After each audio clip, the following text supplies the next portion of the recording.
ကဲဆရာတို့နောက်ထပ်သင်ခန်းစာတစ်ခုကိုဆက်လက်ပြီးတော့တွားကြရအောင်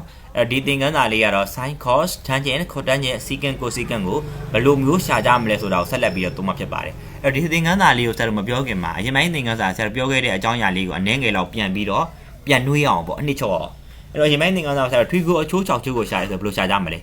ထွေးကိုအချိုး6ချိုးကိုဆရာတို့ရှာခြင်းတယ်ဆိုလို့ရှိရင် sin နဲ့ cos နဲ့သာသိရင်ကျန်တဲ့ကောင်တွေ automatic သိပြီဆိုတာအရင်ပိုင်းသင်ခန်းစာပြောခဲ့ပြီးပြီဆရာတို့ sin ကို cos နဲ့စားခြင်းက tangent ဖြစ်တယ်အဲ့တော့ cotangent ကိုလိုချင်တယ်ဆိုရင် tangent ရဲ့ပြောင်းမြန် secant ကိုလိုချင်တယ်ဆိုရင် cos ရဲ့ပြောင်းမြန် cosecant ကိုလိုချင်တယ်ဆိုလို့ရှိရင် sin ရဲ့ပြောင်းမြန်ဆိုတာအရင်ပိုင်းသင်ခန်းစာမှာပြောခဲ့ပြီးပြီအဲ့တော့ထွေးကိုအချိုး6ချိုးကိုရှာမယ်ဆိုလို့ရှိရင်တတိကံကနေပြီးတော့ရှာတယ်ဒါပေမဲ့တတိကံမှာမှဘာလဲဆိုလို့ရှိရင်တောင်းမတတိကံဖြစ်ရမှာအဲ့တော့တတိကံတော့တတိကံပဲဆိုတော့တောင်းမတတိကံဖြစ်ဖို့လိုပါတယ်တောင်းမတတိကံမှာပဲထွေးကိုအချိုး6ချိုးကိုရှာလို့ရတာအဲ့ဒီမှာကြည့်လိုက်လေဒီကောင်တတိကံပဲဒါကြည့်လိုက်အိမ်မှာဒီကောင်ကြီးဒါတတိကံကြီးပဲပေါ့အဲ့ဒီတတိကံပဲအနာသုံးနာပါတတိကံဒီကောင်ဒါပေမဲ့ဒီတတိကံနေပြီးဆရာတို့ကထွေးကိုအချိုးတွေရှာလို့မရဘူးဘာကြောင့်လဲဆိုဒီတတိကံဒီဆရာတို့ကတောင်းမှတတိကံမဟုတ်လို့ဒီလိုမျိုးဆရာဒါတောင်းမှတတိကံပေါ့ဒါဆိုရင်ဒီကောင်ကြီးလိုက်တဲ့ခါဒီကောင်ဒီတောင်းမှတတိကံအဲ့တောင်းမှတတိကံဖြစ်သွားတဲ့အခါမှာတောင်းမှတစ်ခုပါနေတဲ့အခါမှာဒီကောင်နေပြီးတော့ထွေးကိုအချိုးကိုရှာလို့ရသွားပြီဒါပေမဲ့သိထားမှာကဒီမှာရှိတဲ့တောင်းမှန်ကနေပြီးတော့ထွေးကိုအချိုး6ချိုးကိုရှာလို့မရဘူးကြံတဲ့တော့ဒီတောင်းကနေပြီးတော့ထွေးကိုအချိုးရှာလို့ရတယ်ဒီတောင်းကနေပြီးတော့လည်းထွေးကိုအချိုးကိုရှာလို့ရတယ်ဆိုတာအရင်ပိုင်းသင်ခန်းစာဆရာပြောခဲ့ကြပြီးပြီအဲ့ဒါကိုပြန်ပြီးတော့နှွေးပေးတာအဲ့တော့ဒီမှာကြည့်ကြအောင်ဆရာတို့က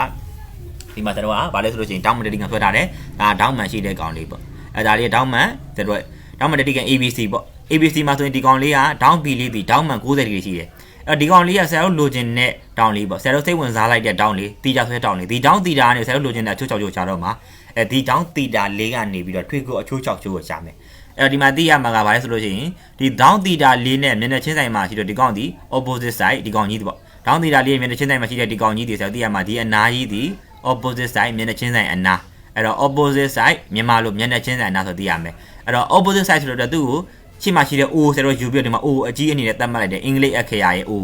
အဲ့ပြီးတဲ့ခါကျတော့မျက်နှာချင်းဆိုင်အနာဆိုတော့မြန်မာအခရာရဲ့ဒီမှာဆိုတော့မဆိုတဲ့ကောင်ယူလိုက်မယ်အဲ့တော့အိုဆိုတော့အိုဆိုရင်လည်းမျက်နှာချင်းတဲ့အနာကိုပြောလို့ဆိုတာသိရမယ်ဒီမှာညီမတို့မဆိုရင်လည်းမျက်နှာချင်းတဲ့အနာဆိုတာသိရမယ်အိုဆိုရင်လည်းမျက်နှာချင်းတဲ့အနာမဆိုရင်လည်းမျက်နှာချင်းတဲ့အနာပေါ့အဲ့ဒီမှာကြည့်လိုက်ဒီဒေါင်းသီတာလေးနဲ့အနီးမှာရှိတဲ့ဒီကောင်လေးကိုကြတော့ဆိုတော့နီးဆက်အနာဒီကောင်လေးနော်ဒေါင်းသီတာရဲ့အနီးဆုံးမှာရှိတော့ဒီမှာဒေါင်းသီတာလေးရဲ့အနီးဆုံးမှာရှိတဲ့ခါမှာဒီကောင်ကို adjacent side နီးဆက်အနာလို့ခေါ်တယ်ဗျ adjacent side အနီးဆက်အနာအဲ့တော့ adjacent side ရဲ့ဒီမှာအင်္ဂလိပ်စကားလုံးက A အကြီးကိုဆိုတော့ယူလိုက်တယ် A ပေါ့အဲ့မှာမြန်မာအခရာရဲ့နီးစပ်နာဆိုတဲ့နာကိုဆက်တော့ယူလိုက်တယ်အဲ့တော့ဒီမှာ A လို့ပဲပြောနာလို့ပဲပြောတူတူပဲဆိုသိထားရမယ်အဲ့တော့ A ဆိုရင်လည်းနီးစပ်နာဆိုရင်လည်းနီးစပ်နာဆိုသိရမယ် O မြင်မျက်နှာချင်းဆိုင်နာမ O မြင်မျက်နှာချင်းဆိုင်နာဆိုသိထားရမယ်အဲ့တော့ဒီမှာသိလိုက်ပေါ့ဒါဒေါင်းမန်လीဒေါင်း B ရဲ့ဒေါင်းမန်အဲ့ဒီဒေါင်းမန်ဒေါင်း B ရဲ့မျက်နှာချင်းဆိုင်ဒီကောင်ကဒေါင်းမန်ခံအနာအဲ့ဒါဒေါင်းမန်တက်မှာရှိတဲ့ကောင်ယူဆက်တော့ကနေပြီးတော့ဒီကောင်ကိုကြတော့ဒေါင်းမန်ခံအနာ hypotenuse side ဒေါင်းမန်ခံအနာလို့ခေါ်တာဖြစ်ပါတယ်ဒေါင်းမန်ခံအနာ hypotenuse side ဆိုတဲ့အတွက်ဒီမှာ X ကိုယူလိုက်တယ်H အကြီးယူလိုက်တယ်ဒေါင်းမန်ကနားမှာထားတဲ့တူကိုယူလိုက်တယ်အဲ့တော့ထားပါဒီမှာသိရမှာကဒီကောင်ဒီဆရာတို့ကအဲ့ကိုမြင်လို့ရှိရင်ဒါဒီဒေါင်းမန်ကနာဒါလည်းဆိုတော့ဒေါင်းမန်ကနာဒါဆို A ကိုမြင်နေဆိုရင်လည်းနီးစပ်အနာနာကိုမြင်နေဆိုရင်လည်းနီးစပ်အနာ O ကိုမြင်နေဆိုရင်မျက်နှာချင်းဆိုင်အနာမကိုမြင်နေဆိုရင်မျက်နှာချင်းဆိုင်အနာအဲ့သိရမှာကဒီမှာဆရာတို့သိရမှာဒီဒေါင်းမန်ကနဲ့တက်မှာရှိတဲ့ဒီကောင်ကြီးကဒေါင်းမန်ကအနာဒေါင်းမန်ကနာ hypotenuse side ဖြစ်တယ်ဒီမှာဆိုရင်ထူးခြားကြည့်လိုက်မဲ့ဒေါင်းသီတာလေးနဲ့မျက်နှာချင်းဆိုင်မှာရှိလို့ opposite side မျက်နှာချင်းဆိုင်အနာဒေါင်းသီတာရဲ့အနီးဆုံးမှာရှိတဲ့ဒီကောင်ကဆရာတို့က adjacent side နီးစပ်အနာဆိုတော့သိထားရမယ်နော်အဲ့တော့ဒီမှာဆိုတော့အရင်ဦးဆုံးအနေနဲ့ဒီမှာကြီးတဲ့သီတာလေးရဲ့ sin တန်ဖို့ရင်ရှာမယ်အဲ့တော့သီတာလေးမှာ sin သီတာပေါ့အဲ့မှာသီတာလေးရဲ့ sin တန်ဖို့လိုချင်တယ် sin သီတာကိုလိုချင်တယ်အဲ့တော့ sin သီတာကိုလိုချင်တယ်ဆိုဘယ်လိုရှာမလဲဆိုရင်မျက်နှာချင်းဆိုင်အနာကိုဒီဒေါင်းမှန်ကအနာနဲ့စားပါအဲ့ sin သီတာကိုလိုချင်တယ်ဆိုရင်မျက်နှာချင်းဆိုင်အနာကိုဒီဒေါင်းမှန်စားမယ်အဲ့တော့ sin သီတာကိုလိုချင်တယ်ဆိုရင်မျက်နှာချင်းဆိုင်အနာကိုဒီဒေါင်းမှန်ကအနာဒီနားနဲ့စားပေးရမှာအဲ့ဆိုတော့ sin သီတာကိုလိုချင်တယ်ဆိုရင်မျက်နှာချင်းဆိုင်အနာကိုဒီဒေါင်းမှန်ကအနာနဲ့စားရမယ်အဲ့ဒီမှာဆက်ကြည့်လိုက်ပေါ့နောက်လက် cos သီတာအဲ့ cos သီတာကိုလိုချင်တယ်ဆိုလို့ရှိရင်ဘာလဲဆိုလို့ရှိရင်ဒီမှာရှိတဲ့ cos သီတာကိုလိုချင်တယ်ဆိုလို့ရှိရင်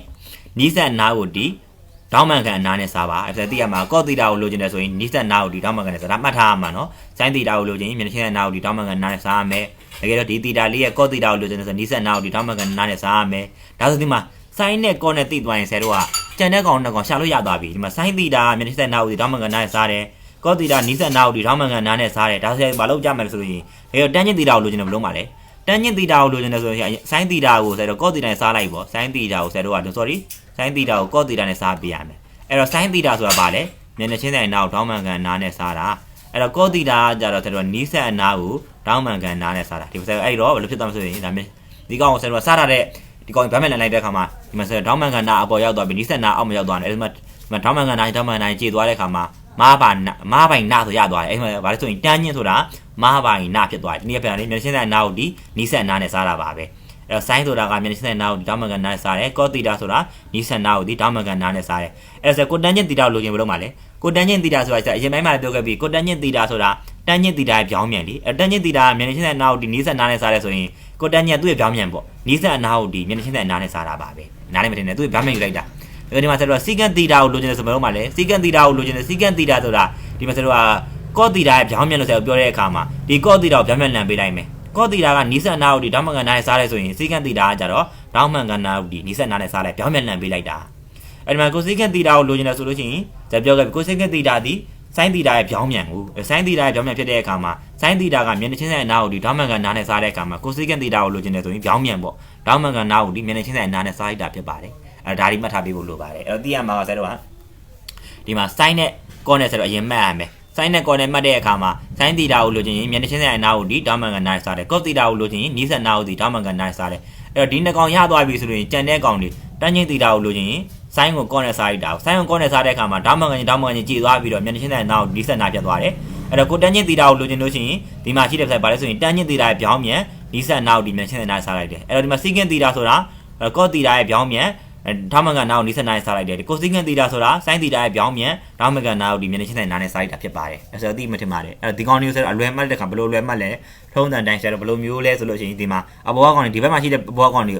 ဆိုင်းကိုတန်းချင်းစီကန်ကိုစီကန်ရဲ့အလွယ်မှတ်ဒီပါထွေကိုအချိုး6ချိုးရဲ့အလွယ်မှတ်တဲ့နေရာအပေါ်မှာပိုင်းဝေပေါ်မှာရှိတဲ့ကောင်တွေကိုမန်န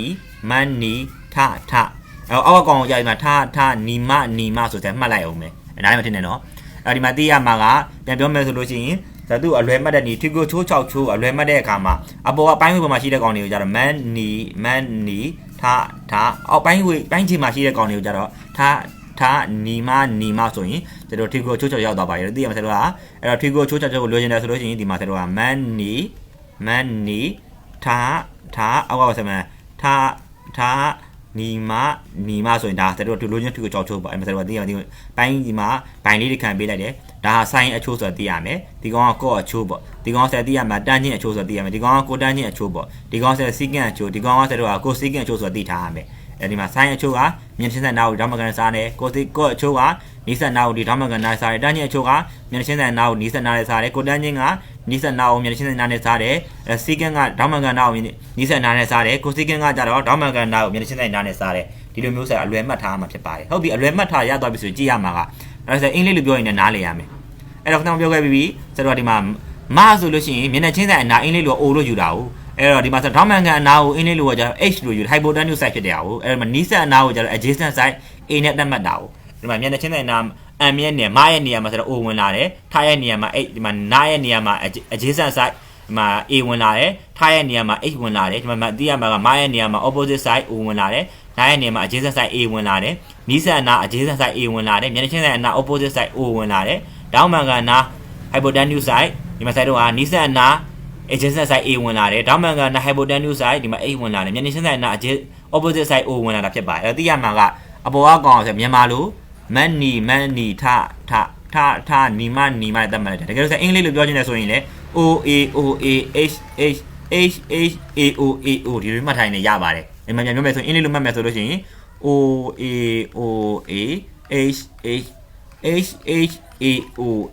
ဒီလိုမှတ်လိုက်တယ်ဆိုရင်လေဆက်တော့ဒါထွေကိုချိုးချော်ချိုးကိုအလွယ်မှတ်လိုက်တာဖြစ်ပါတယ်အဲ့တော့နားလည်မှထင်ပါတယ်အဲ့တော့ဒီမှာဆက်တော့ဗမာလိုအလွယ်မှတ်တဲ့နီးအင်္ဂလိပ်လိုအလွယ်မှတ်တဲ့နီးပြီးသွားပြီအဲ့တော့ဒီမှာကြံတဲ့အပိုင်းလေးကိုတော့နောက်သင်ခန်းစာမှာနောက်တစ်ပိုင်းနဲ့ဆက်လက်ပြီးပြောမယ်ဒီဓာလေးကိုဆက်နောက်တစ်ပိုင်းနဲ့ဆက်လက်ပြီးရှင်းမယ်ဒီမှာရှိတဲ့ဒီကောင်လေးကိုလည်းနောက်ထပ်သင်ခန်းစာအနေနဲ့ဆက်ပြီးတော့ရှင်းမယ်အဲ့တော့ဒီသင်ခန်းစာဒုတိယပိုင်းလေးကိုနောက်သင်ခန်းစာဆက်ပြောရအောင်ဒီလောက်ပဲ